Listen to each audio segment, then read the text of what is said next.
Warlocks have lots of good builds when it comes to Arc 3.0, but this one today may be the best. It's all about getting as many grenades as possible and keeping that grenade energy up almost 100% of the time, and when you combine it with the right weapons, the aspects and the fragments and mods, this build can easily be taken into the endgame, so you can farm those nightfalls for that endgame loot. Well, if you're new around here or find this useful, don't forget to hit that subscribe button down below for all the latest Destiny 2 content, and turn on notifications by hitting that bell. Roughly 98% of viewers who watch This Week in Video Games aren't subscribed, so subscribe today and never miss an update.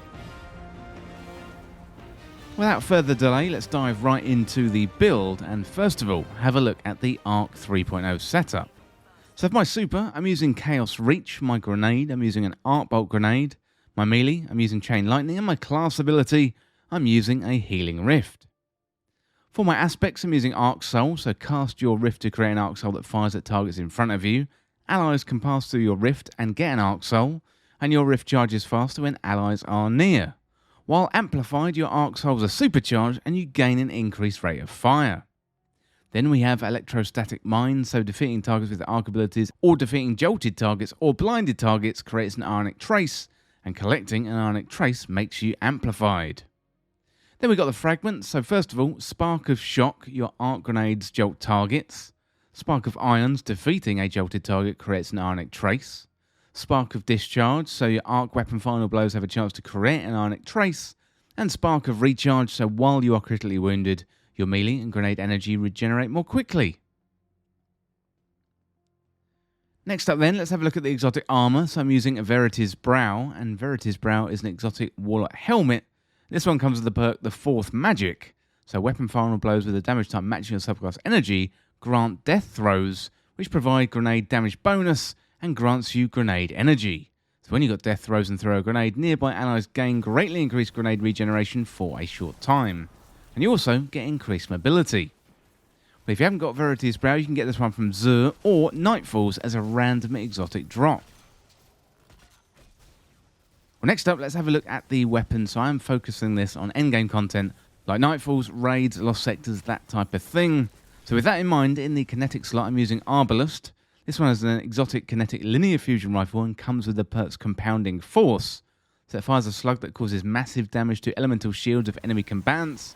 And it's also got Disruption Break, so breaking an enemy shield with the weapon makes them more vulnerable to kinetic damage for a brief period. And again, you can get this one from random exotic engrams or from Zur when he's selling it, or his exotic engram. Next up in the energy slot, I'm using Tarnished Metal. This one is a legendary energy scout rifle with a lightweight frame, meaning it's got superb handling and you move faster with the weapon equipped. Comes with the origin trait Right Hook, where dealing melee damage gives the weapon increased target acquisition and range for a short period of time, and dealing melee damage again extends that effect. So in the kinetic slot there, I'm using Arbalest, that is going to break barrier shields. And in the energy slot, I'm using Tarnished Metal, and that is good for anti-barrier champions this season. So those barrier champions really aren't going to stand a chance against these two weapons. Finally, in the power slot, I'm using Plank Stride. It's an arc machine gun, added in Season of Plunder. It's got great DPS plus its arc, which is really useful for a decent arc build. You can also use Overload Machine Gun on this one, making it great for endgame content this season. So at the time of making this guide, we've got Barrier and Overload champions in the weekly Nightfall, so this build is really going to work well for that. But if you need to swap out the weapons to cater for different champions, then please do so. The only thing that I think is really important is in the energy and the power slot you use the arc weapons. Well, next up for the mods then, let's have a look at those. So we've got Elemental Ordnance, so defeating a combatant with a grenade spawns an elemental well that matches your subclass energy type. That's going to be really good given we're throwing loads of grenades. Pairing that with Bountiful Wells as always, so Elemental Well mods that cause you to spawn Elemental Wells now stack, spawning additional wells for each additional copy of the mod you have equipped. Also, Font of Might, so picking up an Elemental Well that matches your subclass energy type grants a temporary bonus to weapon damage. And finally, Lightning Strikes Twice. This one is a seasonal mod on the artifact. So after throwing an arc grenade, gain increased grenade recharge for a short time, and arc final blows extend the duration of this effect. As I mentioned before, also anti-barrier pulse rifle, unstoppable scout rifle,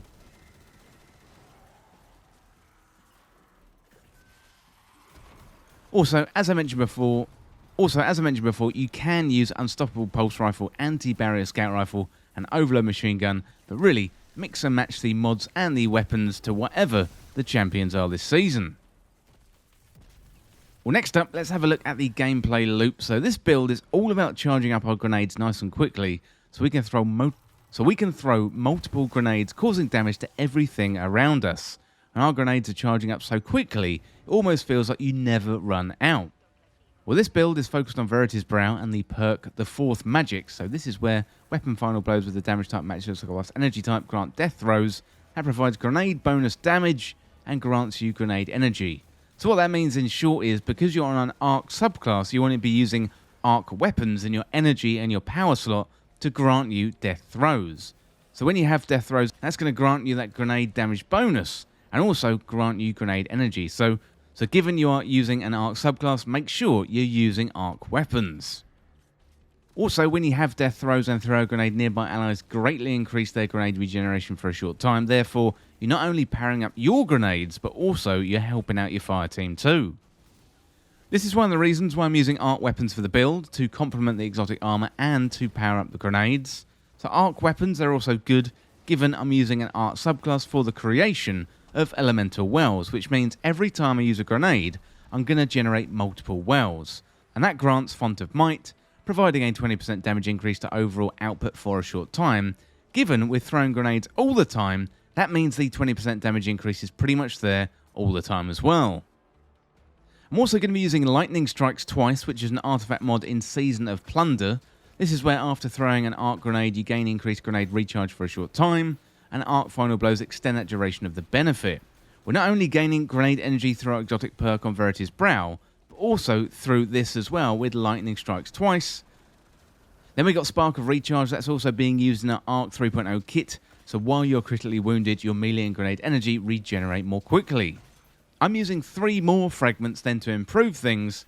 So Spark of Shock, where your arc grenade jolt targets. Spark of Iron, so defeating a jolted target creates an ionic trace. And Spark of Discharge, your arc weapon final blows has a chance to create an ionic trace. So by jolting targets, you're easily going to chain lightning together, further improving that arc damage you're applying to enemies, and ionic traces are good, and that helps you get your grenade energy back even faster. Well, let me know in the comments what you think of the build, and let me know if you got any improvements. Well, that is it for this Warlock Arc 3.0 build with Verity's Brow Destiny 2, and as always, thank you so much for watching. For more Destiny 2 content like this, hit that subscribe button down below and subscribe to This Week in Video Games. Or you can check me out on Twitter at TWIVG Podcast. If you enjoyed this video, found it useful, liking and sharing the video would really help me out. Otherwise, check out the other videos on the channel. Thanks again, and I'll see you soon.